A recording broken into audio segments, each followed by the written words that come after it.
এসো দেশ বদলাই পৃথিবী বদলাই এই স্লোগানকে ধারণ করে বাংলাদেশ তাইকোয়ান্ডো ফেডারেশনের আয়োজনে রাজশাহীতে অনুষ্ঠিত হয়েছে বিভাগীয় তাইকোয়ান্ডো ওপেন পুমসে চ্যাম্পিয়নশিপ 2025। শুক্রবার সকাল 9টা থেকে জেলা জিমনেশিয়ামে দিনব্যাপী এই প্রতিযোগিতা অনুষ্ঠিত হয়। অনুষ্ঠানটির উদ্বোধন ঘোষণা করেন বাংলাদেশ ফেডারেশনের সিনিয়র সহসভাপতি হাসানুজ্জামান খান বাবলু। উৎসব মুখর পরিবেশে সকাল থেকে বিভিন্ন জেলা ও উপজেলা থেকে আসা প্রতিযোগীরা অংশ নেন। প্রতিযোগিতায় ক্ষুদে থেকে শুরু করে কিশোর কিশোরী এবং তরুণ খেলোয়াড়রা অংশগ্রহণ করেন। বাংলাদেশ তাইকোয়ান্ডো ফেডারেশনের পক্ষ থেকে জানানো হয়, এই ধরনের প্রতিযোগিতা তাইকোয়ান্ডো খেলাকে বাংলাদেশে আরও জনপ্রিয় করে তুলবে এবং নতুন প্রজন্মকে খেলাধুলায় উৎসাহিত করবে।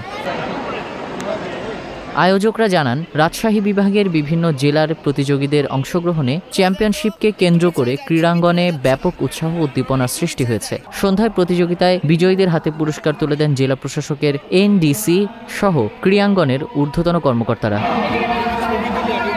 রাজশাহী প্রতিনিধি আজিজুল ইসলামের পাঠানো তথ্য ও ভিডিওচিত্রে ডেস্ক রিপোর্ট।